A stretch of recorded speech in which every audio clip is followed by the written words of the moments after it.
Это вот для тех, кто переживает за гарантию. Машина 30 тысяч пробега, Hyundai Solaris. 20-й год, покажи.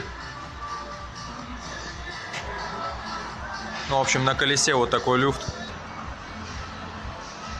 Вот так у нас рейка ходит. Давай с другой стороны покажем, чтобы видно. Нет, с этой стороны не стучит. Бьет только с этой стороны. Но это видно, что прям в рейке. То есть человек обращался, когда только начался стук, ему сказали, что все нормально. А сейчас ему говорят, что якобы... Сейчас говорят, что просто порван пыльник, это не гарантийный случай. Вот так вот, ребят, новая тачка. Если дилеру нужно скинуть вас с гарантии, он вас скинет.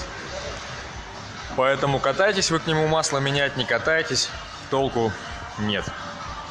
Это 100% не тяга рулевая. Сейчас залез, сам посмотрел, качаешь правую тягу и отдает в левую.